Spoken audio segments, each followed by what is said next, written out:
Hello everyone and welcome to today's Smash Steam Summer Sale Faves. Favs here as always, and this is for the 23rd of June. I really hope you're looking forward to it. I know I am as always, and I hopefully will bring a bit of attention to some games you may have slightly overlooked. So, like always though, we're just gonna dive straight into it, show you some gameplay of some stuff doesn't have some gameplay, it just kinda goes between them, just depends what's going on. And I'll hopefully provide you a bit of insight, see what you want to do. Anyway, so first up we have Insurgency. Now, to be honest, Insurgency caught me off guard.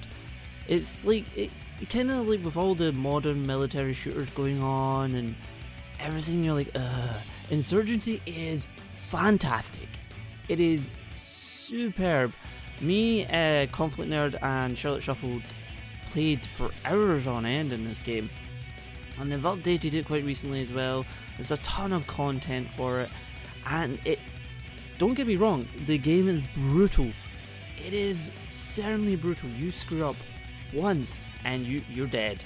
You do not get second chances for chances, no red screen or anything, you're dead. And it's something I really liked about it. I mean, it's pure skill.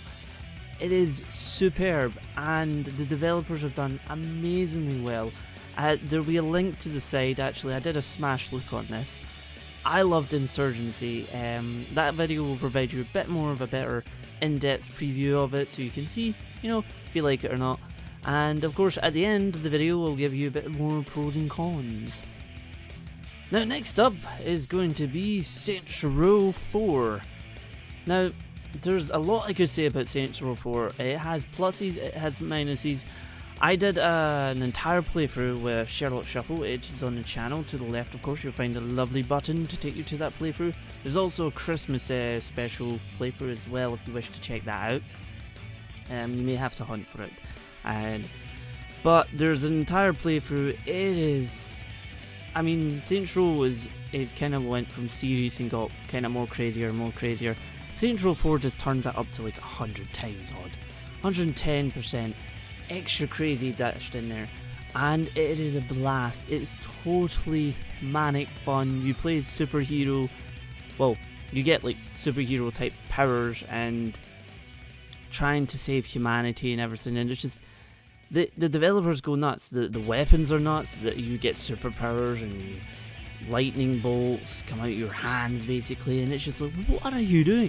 But to be honest, by the time you finish it, you're just like, that was awesome. There's also mixes. Don't forget the mixes, which are totally out of this world awesome as well. I can't recommend Saints Row 4 enough.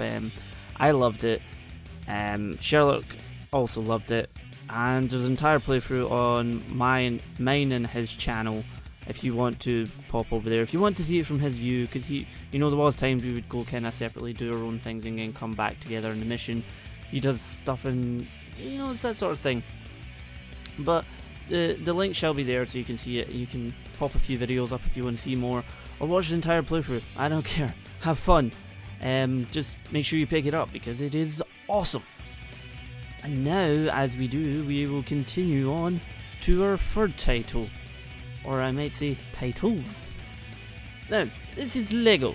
It actually says on the main page, Lego the movie. The video game is on deal. But if you dig a little deeper, and as I will slowly transition here, you'll actually see that all the Lego games are on deal. Well, apart from the Star Wars games, I'll just put that in.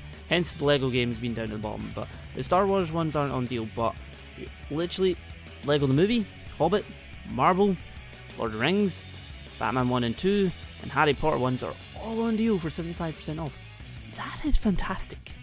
And the Lego games are always stupidly fun. I mean, I played a bit of Marvel Superheroes. That's the reason why I didn't want to put any footage in the background, because I was kind of going to be saying a lot of them all. I don't have the Harry Potter ones. Batman one is, I think. The Hobbit I've been watching from, or did watch from Conflict Nerd. He has a playthrough of that if you wish to go check that out. And well, I mean, you can pick and choose from the cream of the crop if you wish. Batman I highly recommend. It was super fun. Marvel Superheroes is super fun. Heard good things about the Lego movie, although I haven't actually watched the Lego movie yet. That's one thing I need to actually do myself.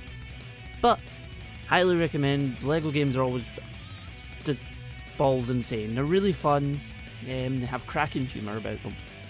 But as we will do, we will bring up the free at the same time. Back to Insurgency.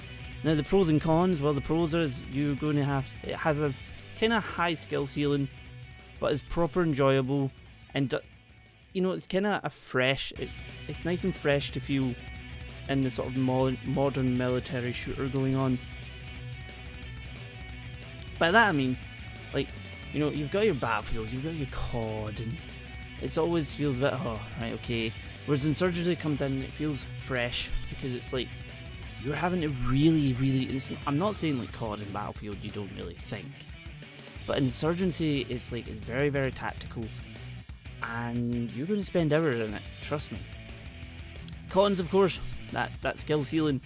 I mean, some people are going to probably feel a bit overwhelmed, a bit like, ugh, crap. And I can understand that, but you will learn. Trust me, the people in the community are superb and awesome. The developers are really awesome. Pretty active on Twitter as well. Now, of course, Saints Row 4. Pros, well, it is super maniac fun. It has a pretty awesome story, really fun characters, and everything. The cons, I would probably say some people kind of thought it's like, oh, this should have been DLC, but the developers did add a lot to it, because some people know, you know, THQ went under. It was meant to be Saints Row 3 was going to get this big DLC pack. So people was like, oh, because they didn't really change the engine per se, they just like kind of sort of added to it. But there was a heaping ton of content. I mean, I think the playthrough went on for a good number of episodes. You get a huge amount of content, and then there's some sort of cosmetic DLCs, and then there's some, you know, mini stories and everything, which were all pretty fun, to be honest, and adds quite a lot to it. I really enjoyed Saints Row 4, and it did feel like a separate big huge game, and with the whole superhero thing added a lot good to it. I mean, you could explore the city a lot differently, and allowed the developers of sort of like to just go nuts. So I could see the cons and pros being, you know, similar to each other, but overall pretty damn good. The Lego games now, the Lego engine, I don't actually quite know what the engine's on, but the Lego the games all well, I would say they look slightly similar. They just get more sort of polished because of the art style. There's not really much you can and can't do. Sort of, I mean, it's not going to be, you know, turn into Crisis type graphics. I mean, Lego has that sort of aesthetic you're going for, but the humour is a big play for the Lego games, and they do get that quite cracking on. Sometimes the controls can be a bit wonky. I've found in Batman that you're just like, oh, what's going on, and it sometimes can be a bit fiddly, but apart from that, it's usually pretty solid. So there's not much else I can say on that. I mean, you can take your pickings, whatever one you wish to take, should I say, as my English grammar just goes out the freaking window. But there's quite a lot you can choose from, and it's got a huge price slash off it, to be honest, and, well, you'll probably have a ton of fun. Just don't blame me if you lose hours in it, okay? It's not the cause of me, and it's not the cause of me buying these games, well, it might be. Let me know, guys, what you are actually picking yourself. That would be awesome. There's a few other titles, obviously, on the daily deal, but I hope this video has provided a little bit of input, so you can see a little bit of gameplay, a little bit of description of the games, and I shall see you all next time.